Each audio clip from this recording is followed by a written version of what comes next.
So Keri, Patrick, thank you for being with me today. I just want to welcome you to Over the Fence. This is our third episode now, and I can't think of anybody better than to have the two of you on. I know the majority of the people here within Kerrville know who you are. I would just like to give a brief introduction. You guys are the owners of Grape Juice, and that is saying so little about really who you are and what you've contributed to Kerrville as a whole. I just want to say you guys have such wonderful backgrounds, not only in marketing, but in the alcohol industry. And so I'm not going to give a very long introduction. I would like to just kind of jump right into it. Let's do it. Yes. Thank you. So if you guys wouldn't mind just telling people about kind of how you got here and how Grape Juice ended up where you are today. Go ahead. Oh no. Yeah. I was like, So, he's a good storyteller. Golly, it probably would have been 16 years ago. We were living in the North Dallas area. I was selling wine, and Keri was selling crayons for Crayola, and I'd reached a boiling point with city life, and I wanted to get out of the rat race. And so we had some friends that were moving here to the hill country. And I think over the course of a year or two, we were able to tag along on a few trips. Fell in love with the area. Keri grew up going to camp here. So we were just blessed that we could pull Kerrville off. And once we had our daughter, which was our second child, 3 months later, we sold a house in Dallas, bought a house in Hunt, Texas, and made the move. Selling wine. I was working for distributors. Keri was still with Crayola. And, you know, we just kind of just figured we'd figure it out. And we managed to do that. I guess a year or so went by, and I was getting the itch to do my own thing. Keri had come across another wine shop in the town of Round Top. I'm sure most of you are familiar with the festival that takes place in Round Top. The art Tiny. And she found this really cute, quaint little wine shop, and it was such a revelation that I jumped in the car and drove. We basically drove back there right after she had gotten home, so I could see it. And I sat down and talked with the owner and got a feel for what they were doing, and realized that it was more or less the blueprint for what I had in my mind. So we came back and found a little space in Ingram. I don't know if you remember the old Grape Juice, but I do. Our kids call it Baby GJ. Baby G. I love that. It was such a simpler time in our lives, I think. I mean, pretty much surrounded exactly with what Yeah, we're here. sitting around right Same now. furniture, actually. These same shelves where we And, started. And, you know, I used the term, we took what if and turned it into what the hell. We rented the space. I turned my 2-week notice in, and Grape Juice was born. And I think it was through that we were able to just start rooting ourselves in this community. And that was the goal all along from us moving here. We wanted to be a part of a community, and living in the city, in the metropolis, metroplex. Metropolis. Superman. Oh, I love it. Living in the metroplex. You had a sense of who you were by the street you lived on, but you didn't have a sense of who your neighbors really were, and just that community feel that we all get to experience here. And and when we opened our doors to Grape Juice in Ingram, it was like these people walked in our doors and really over that first year became our best of friends and became our pseudo parents and our pseudo grandparents and they still walk our through business, our doors today. consultants and bankers and all of that kind of stuff. I think I've always said that, like, the restaurant business isn't where you get rich, but we're rich in relationships.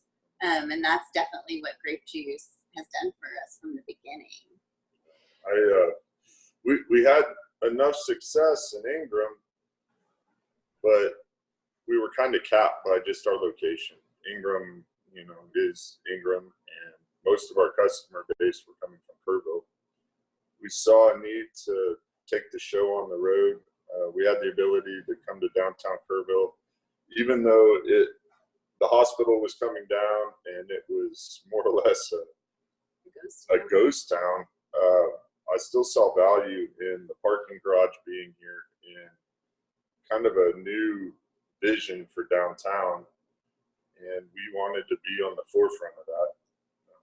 We had the ability to do that, and I think we succeeded. If all this went away, I think we achieved our goal, and that was to root ourselves in the community through our business. And, well, you did that.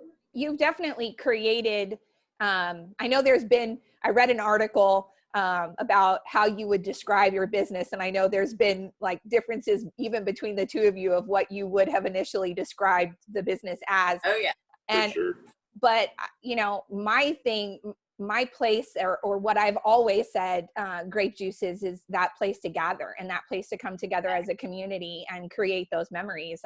My sister-in-law was just recently in town, and I said, she said, okay, so, what do you do? Where do you like to go? And I said, well, I've got to take you to the places where Jimmy and I have created our memories and the places that we love to go. And I have to introduce you to our favorite people. And I realized very quickly that our favorite people are in those favorite places. And Grape Juice is definitely one of those. And so I have two questions for you that you've kind of covered in that story of how Grape Juice has grown. And one of those is, you said even if it all went away, you would have still defined it as a success. And so that is really one of my questions as we kind of go through those peaks and those valleys and those journeys in a business. We all have our definitions of what success is. And so what do you consider as success? Would you like to do it? No, you don't. I think you both have some differences in that because you both have some different paths in what you've gone and through. Certainly on different levels. Success certainly would be the connection to the community. It's a curse and a blessing. The curse is I'm always on point. I'm always the face of Grape Juice wherever I am. So if I want to be a dad or if I want to be somebody who is not recognizable in the halls of HEB, I'm still on point as the face of Grape Juice. So, but with that being said, the positives outweigh those negatives. Being immersed in the community, for me, it's working with a bunch of people that inspire me to go to work. Our crew right now is as good as any group of people I've ever been around. It's hard to beat this one. Oh, Yeah. Good job. Suck up my camera. Well, Smart man. no, what I mean by that is that, being husband and wife, we have a relationship outside of these four walls. Right. And then for a lot of the day, we have to put that on hold and be business partners inside these four walls. And it's not always easy to turn off and turn on. And in the last 12 years of doing this, I think the biggest thing I learned is how to live and work with the person I love. So that's been the most rewarding thing, I think, out of all of it. And I would say, for me, success is defined by the fact that Grape Juice continues to be Grape Juice no matter what, no matter the ups and the downs, and we have stayed true to our brand of Kerrville's living room, but also just taking you one step outside your box in everything that we do. Doing things just a little bit different, a little bit, uniquely, and that we have been flexible enough to pivot over the last 12 years. When we see something's not working, we shift, we change the menu, we We switch up the space. We do whatever it takes instead of so many people get so locked into their own vision of what something has to be. Like, you start a business, and we see businesses all the time just get stale and kind of fall off because they're not changing, and they're not a living, breathing, moving, growing company. And I think because we came at this with really no restaurant experience whatsoever, we didn't know what the heck we were doing. We broke all the rules from the beginning. We never did anything the way that, nothing's orthodox about the way we do it. I mean, we've never had a hostess. You just seat yourself, like, the way our kitchen flows, the way we manage the whole thing. A restaurant person would walk in here and go, I can't believe you're still standing. But I think what it did is it allowed us to be flexible. And when the growth changed and we had to do things differently, we were able and flexible enough to pivot. And because it's just he and I making the final decisions, we don't have business partners. That has allowed us to change on a dime without consultation and just do what we need to do. And I think what's left standing here is the example of what's left standing here, and what Keri, I think, is saying too, is between the folks that have worked here and the customers that have walked through our door, Grape Juice is an example of all of that. It's their ideas. Oh, yeah. It's one big boat. We happen to be the captains, but we have taken advice from everybody that's walked through these doors, willing to give it and tried to implement it where we saw fit or where we didn't see fit. And so it's really a community establishment in that sense to me. Our schmears were born from a customer going on vacation in New York City and taking a picture of a menu and sending it back going, hey, this is a good idea. And it wasn't even the item on the menu, it was just the word schmear. So everybody plays this part, or, somebody brings, says, oh, I had this beer somewhere else, and, we bring that in, or, one of our staff is up late night watching, Food Network TV, and they come in and they're like, what about this? Let's take it and turn it on its head. And, it's grape juicify it is what we say. How do you? I love that. Which is basically like taking you one step out of your box, like giving you something but putting that grape juice twist on it, to where you're comfortable. We're not trying to give you foam in a bowl and shaved gold shavings. That's not grape juice. But we do want you to have a different experience here for sure. Well, and I think so. One of the things that I loved, one of the times I walked in, was that the give a drink, which you've just now taken that to another level with the meals, right? So, and that was the Leave a Drink board came from a customer whose cousin or something has a bar somewhere, and they were leaving drinks for people, and they were like, hey, this looks like grape juice, like is what people will say, right? And so that really, that wasn't an original idea of ours. We just took their idea and then grape juicified it, and let people do that. And then, in this time we realized, we knew really quickly that there was a big need that was about to be felt in a deep way in our community. And just in the service industry alone. Yeah. So we converted that Leave a Drink board to Leave a Meal. And to date, I'm looking behind me, I think as of yesterday, the public has donated 1,119 meals. Wow. And we've already given away almost 600 of those. And so we have luckily they have stockpiled us for at least another couple of weeks. That is incredible. So 30, 32, 35 yesterday.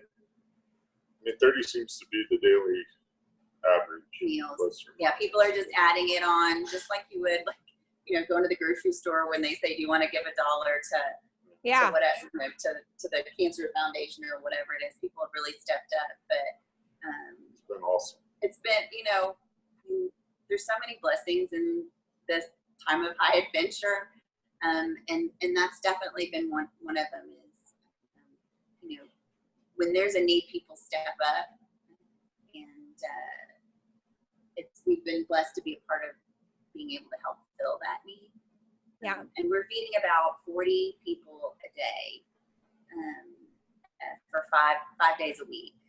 So, and almost all of them have lost their jobs or at least been reduced in their wages. And luckily right now, I expected it to spike. I expected it to get worse, but I think with the stimulus checks, that has put a Band-Aid on some of those needs for a while. So hopefully we won't need to increase that much, and we'll have longer to go. So one of the other things that you implemented on the side of helping us continue to be able to gather with you, since we can't actually go there, is your Friday wine tasting. So, and talking about how you've been able to pivot and kind of change things up a little bit. It's a way for people to be able to connect with you guys, connect with each other. Again, your place is just that place that we miss. And so, talking about the things that you've implemented, one of the things that I keep saying is that, these wonderful things that have come in, that have been put in place in these businesses because we've had to do that. Yeah. But that might actually stay because they've worked. Yes. So we kind of took that approach from the beginning of, okay, well, first of all, we have to take grape juice, and shake it up and dump it out and reimagine what it is, which is once again a benefit that, we are as flexible as we are, and we can, blow our idea of what we thought grape juice was out of the water and start fresh and figure out what does it look like right now. Mm-hmm. And I totally forgot what you just asked. So what things have you implemented that you think will stay, that you might keep? Oh, yeah. Well, but then from the beginning, we were like, okay, as we go about this, like, what can we create that could last past this, right? What are those things that, on the back end of this, when the doors open back up, that could be a potential additional revenue stream, right? I mean, maybe there is a big positive on the other side of this. And so as we created things, we didn't want to create things that were super temporary.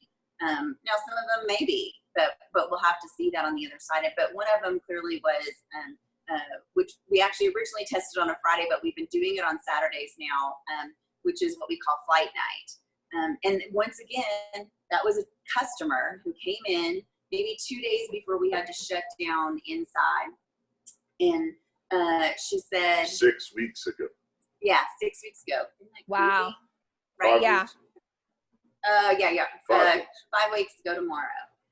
Anyways, she came in and she was like, Keri, I'm desperate. Like, my girlfriends and I need to get together. How can we do this? How do we gather together? And she was like, and I have friends that are kind of all over as far as like, one friend won't leave their house and, won't even, orders their groceries in. The other ones, are still working. Like, everybody was all in different places. Yeah. And she was like, could you do a wine tasting for us?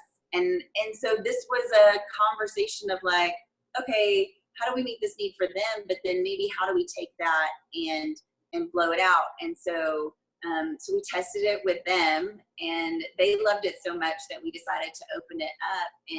And the first week we did it, we had 50 people signed up. Wow. The second week we had over 90, and then this last one was over 110. And really, it's probably more than that. That's just tastings sold. So some people are sharing tastings, but basically the idea was, still being able to have something to do. Like, people are desperate. Yeah. There's nothing going on, right? So they're desperate for something that's outside of the box. So We basically sell them a tasting, which is a 4-pack, 4 glasses of wine, and they come and pick it up. They get a tasting sheet that has like little comments and notes on there. And then they tune in live at 8 o'clock. And actually it's open to the public. So anybody can tune in, whether you got picked up the wine or not. It's on Facebook Live. And basically Pat and I take them through a virtual wine tasting and talk about the wines. And they get to make comments and ask questions and stuff like that. It's been really, really fun. That's amazing. Really good time. But on the business side of that too, it has helped keep us afloat. So, we're having a good percentage of those people that are, having to-go orders at the same time as picking up their flights. And so, ordering wine after the tasting, things that they like during the tasting, they'll place the order. So it's become an additional revenue stream, but more of like a little bit more guaranteed purchase each week that, we talk about, like, it's helping to pay for a couple of employees, right? Yeah. The profits from this item alone is Keep helping somebody else in the kitchen. It keeps another person in the kitchen. And so it's a win-win-win. Other things, though, that's been great, but the behind-the-scenes stuff, us having to go to curbside, to delivery, those are all new things for us. Right. The ability to deliver alcohol. Huge. I mean, 5 weeks and a day ago, if I had asked the TABC if I could deliver alcohol, I can't say what he would have said. So, in 24 hours, have the governor give me permission to go deliver alcohol to somebody's house, I'm hopeful that they don't recant that. I'm hopeful that that maintains itself. Right. But that's another avenue of business that we can pursue when all this comes out. Yeah. I don't know if deliveries, I don't know how any of that's going to play out.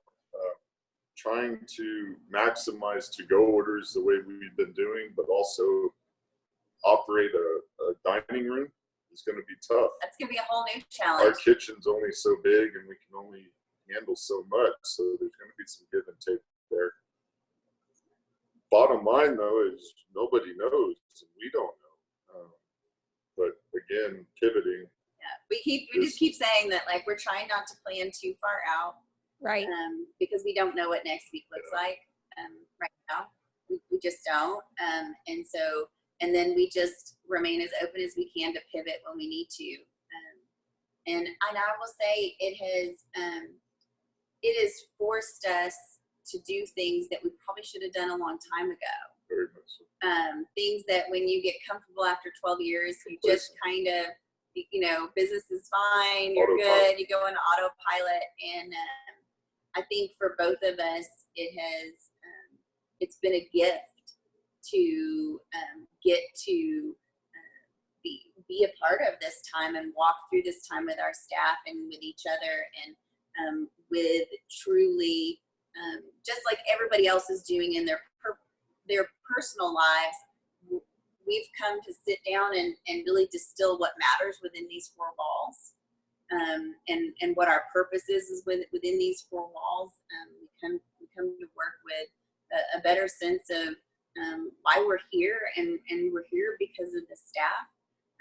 We're here, for the customers, and sometimes you forget that. You forget that people are the purpose, and you get caught up in the cogs of the wheels of all the things that you have to do. And just like everybody else, we've had to kind of, recenter, and that's a good thing. But we'll be better on the other end of this for it. Well, and again, that's one of the things that I really appreciate about the both of you is that, and one of the things that a lot of people are saying, what is the good that's going to come out of this? And I think you guys always are the people that look for that in all of the situations. And well, we always have that one person in our lives that do that for us, right? Yeah. And we may be the person. I'm pulling him that way. Yeah, I pull him that way. Yeah. Yeah. I steer that ship. I'm very, very blessed to have her in my corner. Well, I think you guys are wonderful. I appreciate everything that you have done for the community and for the examples that you're setting. And again, all of the ideas that you've shared, I think it's just amazing that you talk about the fact that they don't have to be your ideas, that you can take things from other people and you can make them your own in your own way that it works for your business and share them. I think people sometimes get caught up in the fact that it has to be some kind of great, unique, grand idea in order for you to implement it. And so I just love that, and take the leap that we all sometimes are not willing to take. And, you know, I've watched you do that with Well Tended Life, and you're such an inspiration on that side of things. So really, thank you again for your time. I know that that things are kind of crazy and busy, and so I just wanted to say thank you for that as well. Thank you for your words of wisdom today, and for inspiring all of us. And I really appreciate you. Awesome. Well, thank you, Teresa. We appreciate you guys. Oh, have a wonderful Friday. She froze. Okay. Awesome. Bye-bye.